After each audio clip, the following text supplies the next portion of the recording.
Hello. Quite a few people have asked me to show them how to do certain things regarding embroidery, such as how I do my applique, how I do t-shirts, how I hoop them, and so on. So I thought I'd do a video that covers quite a few things, and what I'm going to do, or what I have done, is place an index at the start of the video to show you the minutes of each section that you need to fold one, so that if you want to skip something that I'm showing, you can just go to where I've said the section is that you want to see. What I'm going to do is start with applique. I'm going to be doing a t-shirt, a Paw Patrol t-shirt, and I do applique different ways. Sometimes I just cut out the piece of fabric that I'm going to use, and when I come to putting it on, I lay it on, stitch it, and then trim round with my lovely Gingham scissors. But sometimes it can be a bit fiddly if it's really tiny pieces, and I have been known to absolutely cause a catastrophe when I've been snipping away and accidentally cut into the fabric underneath, such as the t-shirt, which I know others have done. So there is another method that I use that does save that issue, and that is the lovely freezer paper. I swear by this, and I actually use it for bag patterns and so on in sewing as well. But basically what I do is I print off the design that I'm stitching, and sometimes I might print several copies off depending on the pieces that I want, because I cut them around near to the outside edge of where it shows the stitching, so I make sure that I've definitely got enough fabric to go under the stitching. If you cut it inwards, then it's not going to cover, and then you've got a bigger problem. So it depends on how many pieces you're doing. You might have to cut several out, and as I've cut around the edge there for the hat, if I was doing it that way, I'd then want to cut out another piece of paper for the hat, so that I got all the pink edging in. So I hope I'm explaining myself properly. Anyway, I'm not doing it with everything today because I don't need to. They're not too fiddly, but I thought I'd just show you how I do it, so that you can do it if you haven't known before. And basically I've cut out the piece that I want for the applique. I've got the fabric piece, making sure that, because this is plush, this is fleece, I want to make sure I've got the furry side the right side, so that's the top side. And what I've done is I've just gone ahead and done some things so that you're not being bored rotten. But with the freezer paper, I like to do it so that it's back on, I'm doing it on the back of the item. So where I've got, I need that piece of fabric. When you turn it over, now if I laid the face that way, then obviously it's not going to be right. So I make sure that I've done that for what I want, and then obviously for the back I turn everything over. So I apply this with the freezer paper as well. The freezer paper has a shiny side and a matte side. You draw on the matte side. The shiny side is the piece that goes down onto the fabric and you iron on. So I wanted to make sure, again, face down and face down onto the matte side. I drew around it and then cut it out.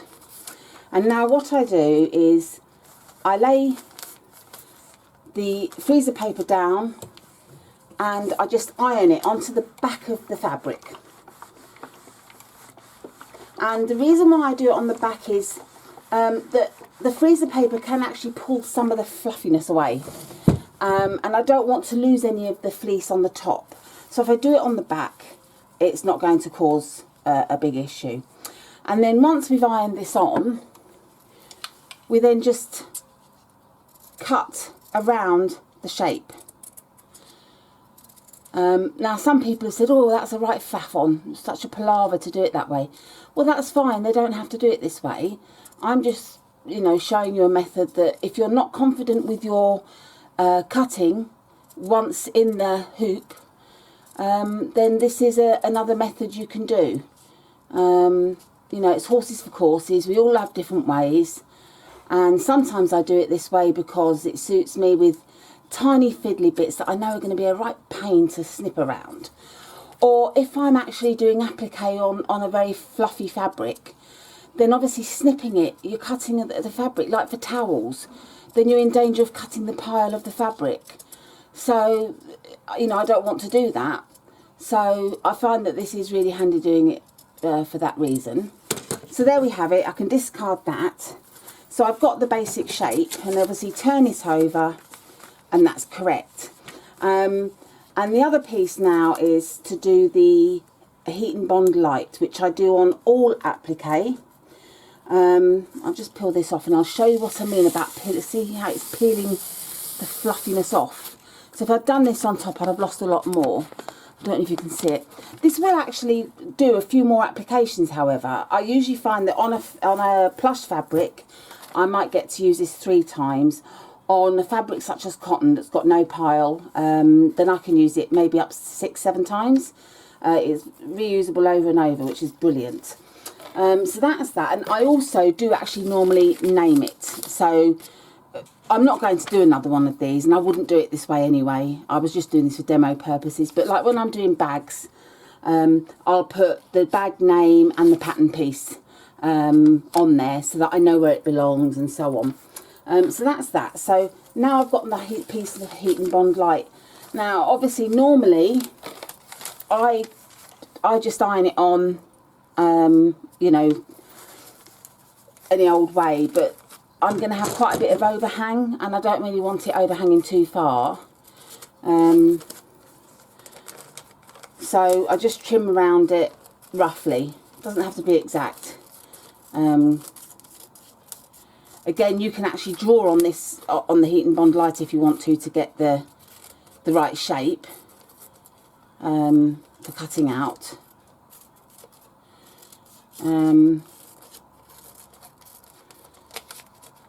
So it's just rough, and then making sure I've got the back side of the fabric. I'm just going to iron that Heat and Bond light onto there.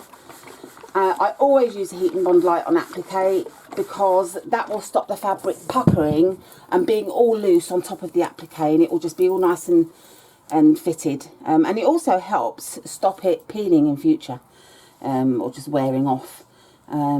So yeah, I always use Heat and Bond light.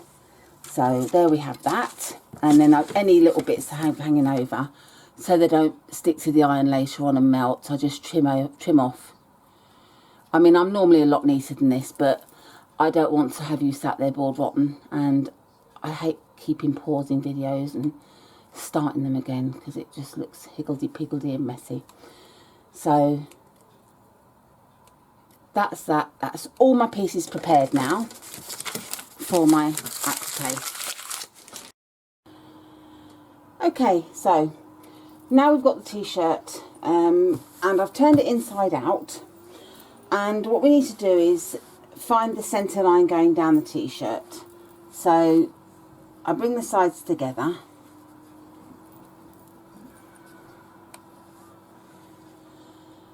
make sure that they all match up,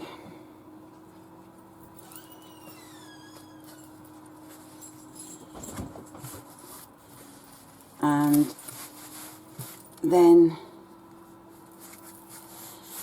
I press along the centre line,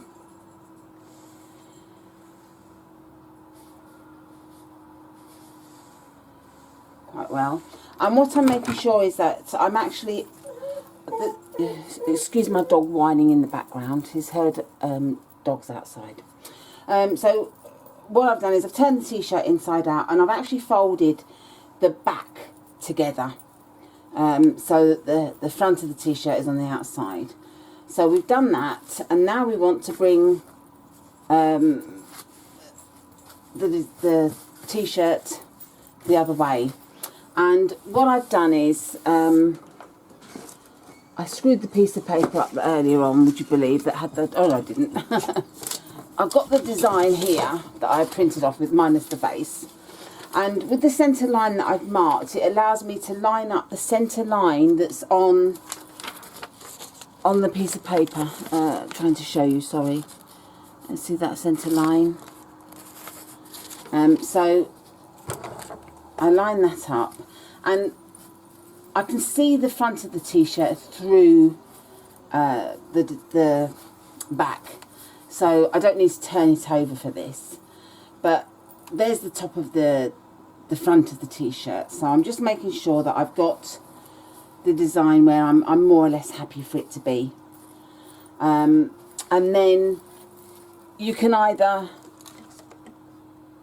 mark it with a washable pen, or just hold the ruler that I've put there, and then if I bring that down to the edge of where the ruler is, that slipped, but at least I knew where it was going to be because I'd already marked it. And what I do is I just fold the back, and it's not matching up. The centre line on the t-shirt is there and there, so I just want to make sure it's matching up that way. I don't think you can see it, but now the centre line that I ironed is all nice and uniform. So I fold that down, and again I press. And this is the line that I really want to have the most. I'm not too worried about the centre line now for putting it into the hoop. So we can get rid of the ironing mat now, and I'll go back to my hoop with the stabiliser in. This is the bottom of the hoop, and then I just spray some temporary spray adhesive.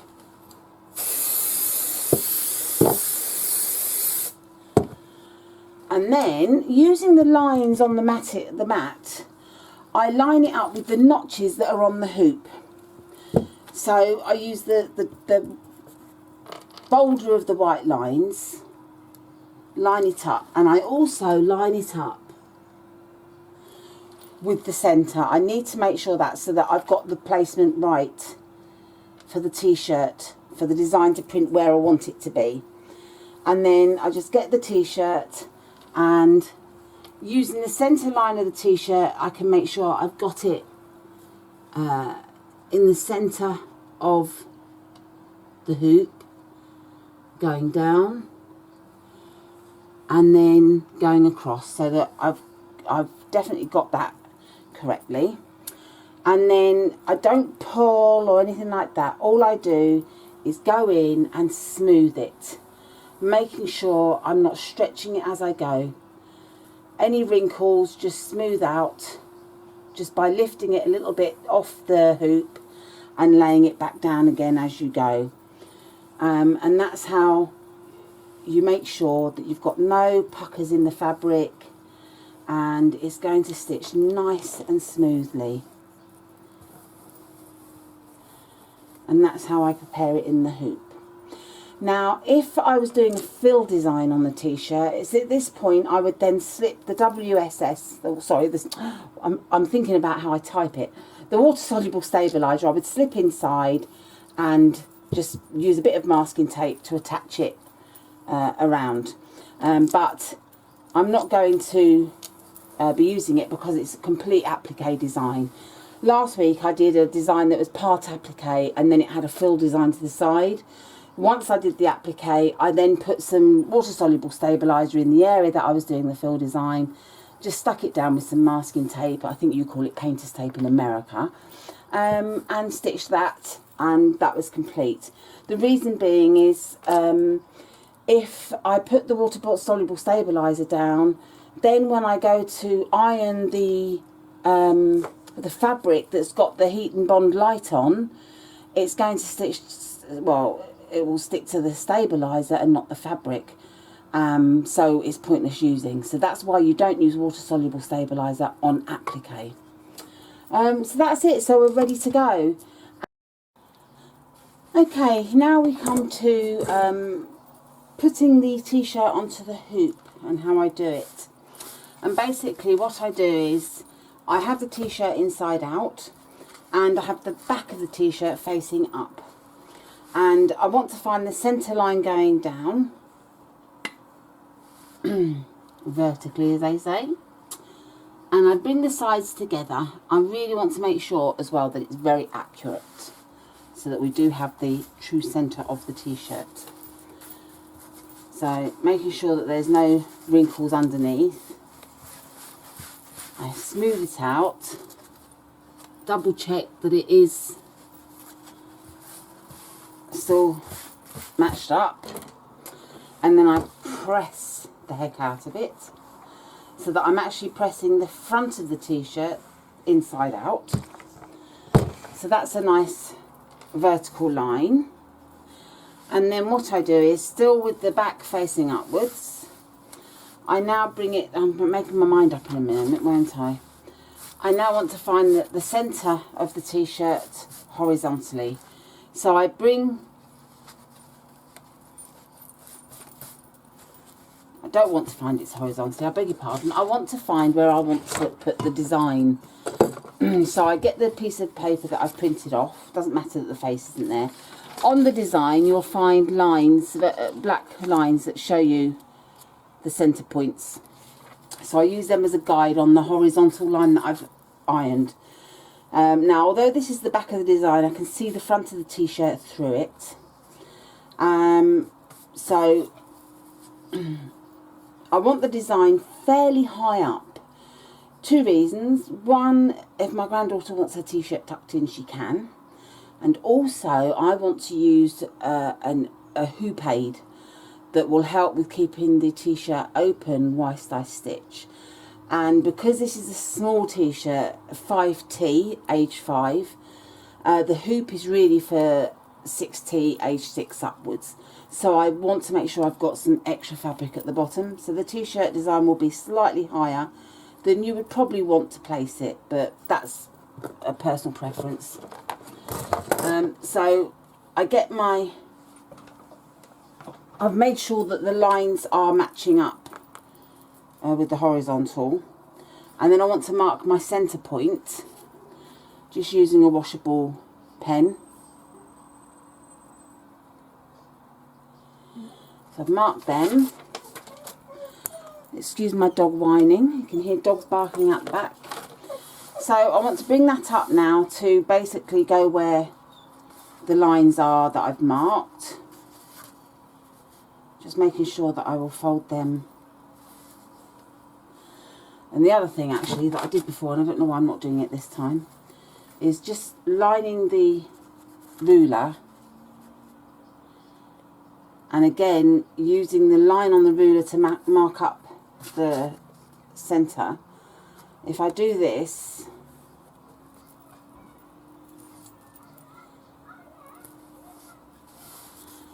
and take the ruler out, and then what I also can do is just fold it back and make sure that the centre line that's going there, oops, is also equal to the centre line. It's all matching up nicely.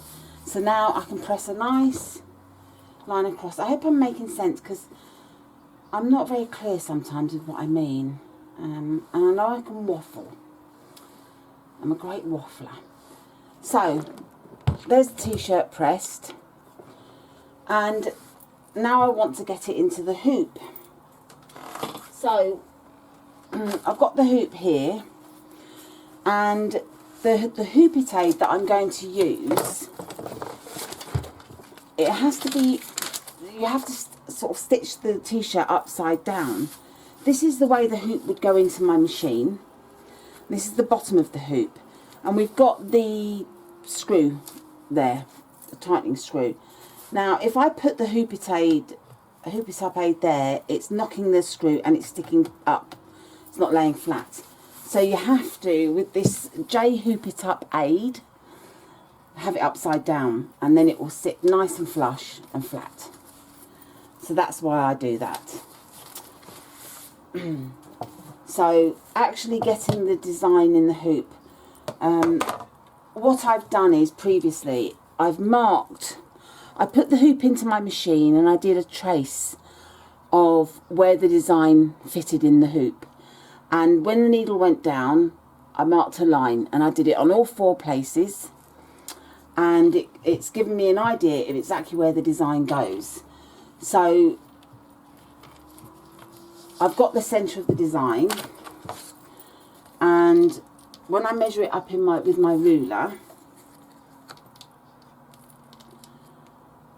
it measures just over 9 centimetres long. So I know 4.5 centimetres is going to be my middle point.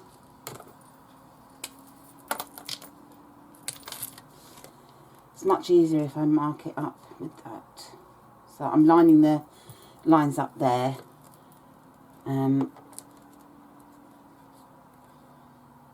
So 9 is 9.2, so that's 4.6. So at the 4.6 mark, which is hard to see,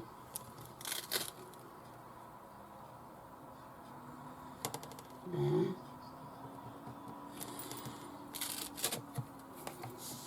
The centre of my t-shirt will need to be just below the actual centre notches of the hoop. This is the perfect placement for my hoop it up aid. It's pretty much the same with the rest. Now obviously I need to do it upside down. Oops, I was right the first time. No, I'm going to put the t-shirt upside down, not the hoop. I beg your pardon. Anyway, so this I've shown you the previous method that without the hoop. This is with the hoop, in case you do get one. And I want to make sure that I'm lining the vertical lines on my mat so that you can see the white line underneath is guiding me to show that that's nice and straight.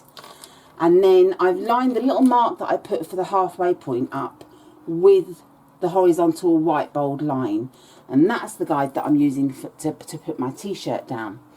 Now I want to make sure I've got plenty of 505 spray adhesive. Line it all up again, and then I'm set to lay down the t-shirt.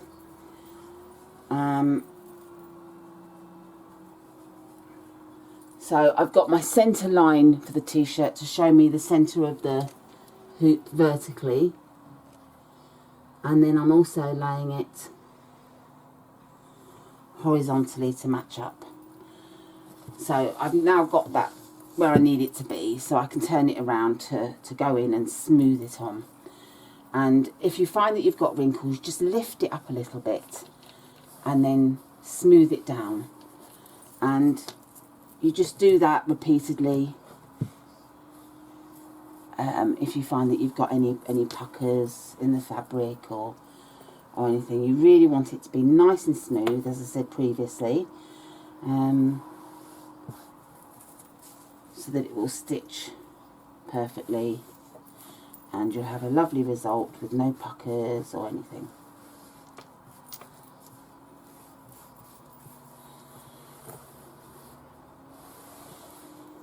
So that's nice and smooth in the hoop.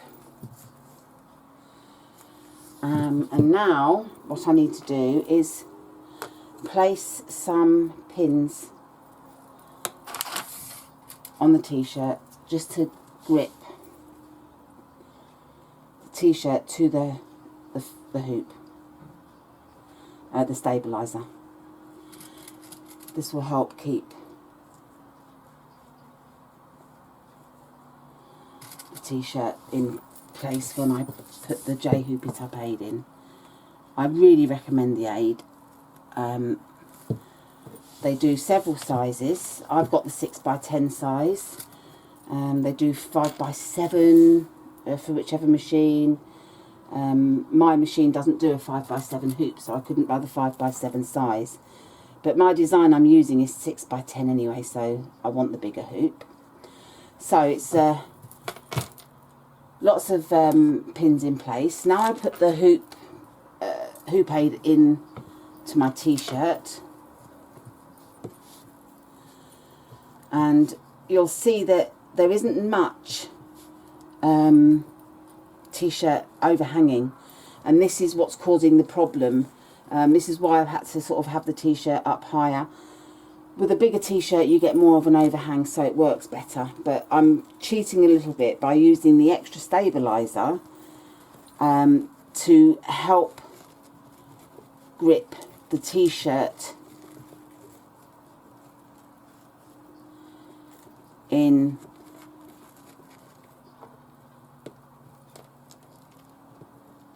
the hoop. So I'm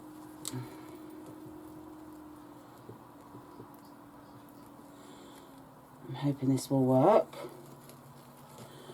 Otherwise it's the old-fashioned method of holding the t-shirt wide open and getting arm ache. I'm not happy with the tidiness of that.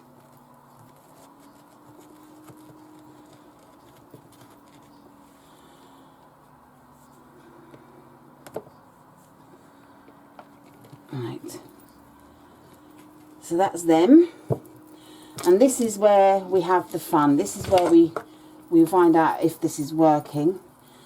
You need to pull the t-shirt over the top of the hoop. I do wish it wasn't quite so rounded at the top, because it really makes it difficult with the smaller t-shirts. Get in there. I don't have a very good grip with my hands, but I think I've done it. Yes. Oh, success. So I'm a happy bunny because it's worked. And then we get the Velcro A's. I mean, it's really holding it tight in there, but you can see how open it is. It's fantastic. You put the round and round,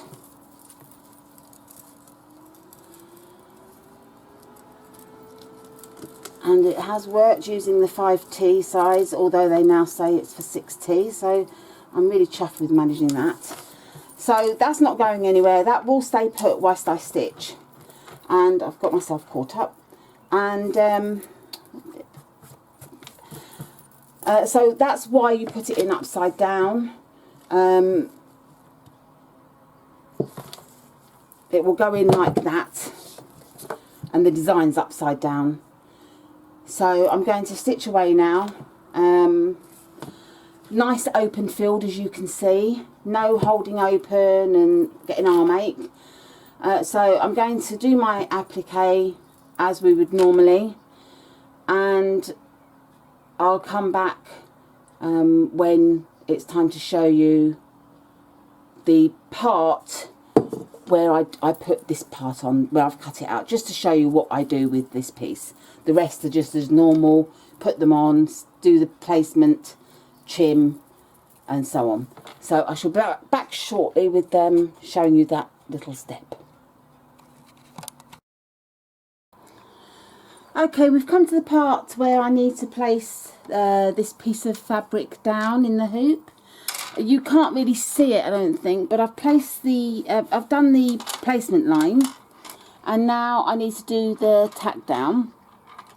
And all I do is fit this in just within all the lines, and it will slightly overlap them, which is what I want, so that the tack down will catch it very slightly. And some people use masking tape, some people use spray adhesive.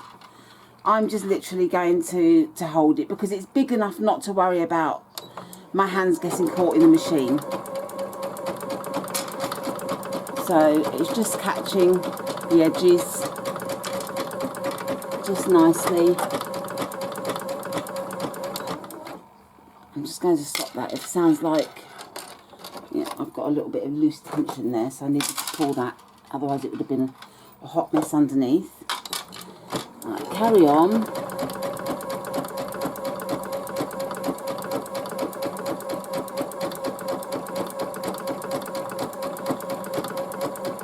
And if at this point I think, oh, it's not really caught it very well in places, and I know it's definitely within the boundaries of the design, I would actually take the hoop off and iron this on as it is, just to keep it in place, which I may well do, because looking at it, I have just caught it perfectly. There's no excess going over the edges, so I know it's going to stitch within the boundaries and catch it in the right place. So when I've finished stitching, I'm going to remove the hoop and just iron this in place. And that's quite handy to do. I mean, you can do it all the way through. I've got a tiny little travel iron, or you've got those little irons like the clover iron, that like they're little sticks, which I don't find that hot, to be honest. Oh, I'll stop that there because it's about to carry on stitching the rest of the applique. Yeah, those little stick irons, they don't really get that hot, so I don't really care for them very much. But some love them. I'm sorry about all the clanking. I've been out today and I've got some jewellery on, which I don't always have on, so I'm making lots of noise. I'm just going to brace this off. There. So yeah, so now I've got the part for this section, which again you'll see that I'm actually going to stitch this the other way, where I will trim in a moment. So I'm going to finish doing this colour, and then I'm going to remove the hoop to trim, and I'll then iron that one in place. And that's that. I should come back at the end because you don't want to watch a boring applique being done, but I should come back at the end and show you the finished design. Okay, I'm back making a hot mess. Basically, whilst I was stitching, my hoop must have moved. Well, no, sorry, the embroidery bar. This has not moved. The design hasn't moved or anything. It's in there tight. But when I took it on and off, I think I got a bit heavy-handed at some point and moved the embroidery bar physically. So it's gone offline in places, well, everywhere. I didn't realise whilst it was stitching the brown. So I've been doing my tried and tested method of using my husband's, well no, actually it's not my husband's, I bought it, ear beard trimmer. And I've been going around the back and just literally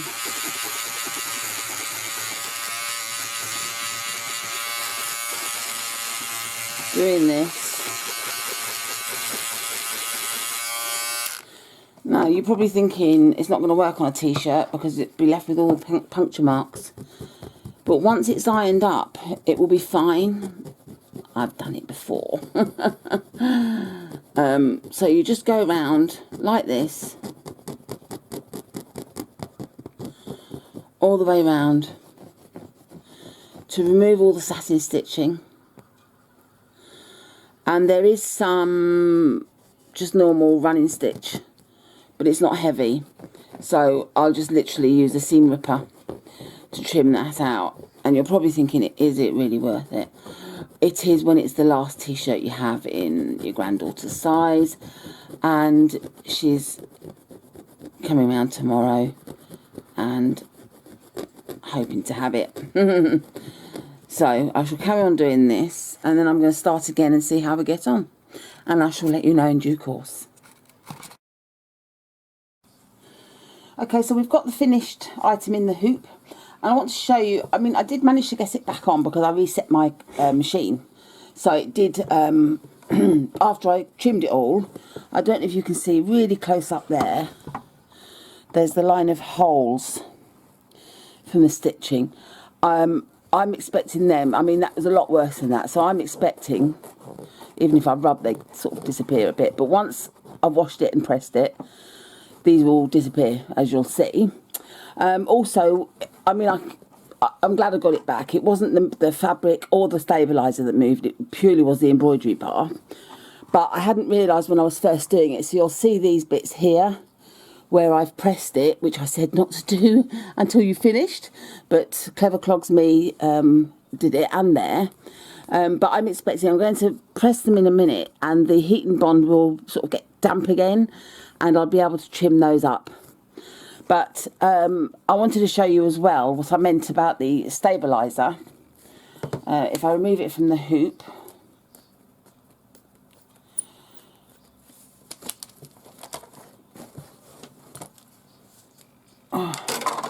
you'll see ordinarily I'd have cut to around probably there, but I'm able to take it back, and this design came very low in the hoop, as low as it could really come, so I'm able to show you that instead of the line being there where it was on the hoop, I'm able to trim right back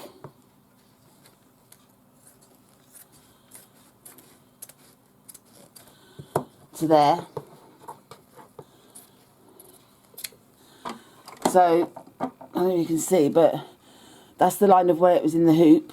So I've saved that much, and when you do it time and time again, it really does save a lot of expensive stabiliser. So anyway, I shall sort this out, trim it up and sort it out, wash it, dry it, and I shall come back and show you that hopefully I'll have got rid of most of this and the lines of the holes. And if not, you'll see one of my mistakes, and it shows that we're not all perfect and we all do it. We all make mistakes and have accidents. You'll also see that there's a bit of stitching there. This is all where it had gone offline and I hadn't realised.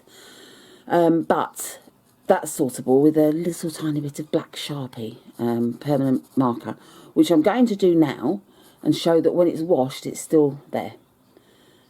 So I shall see you in a bit. And here we have the finished shirt. I did that 2 actually. I have to excuse the football on in the background if you can hear it.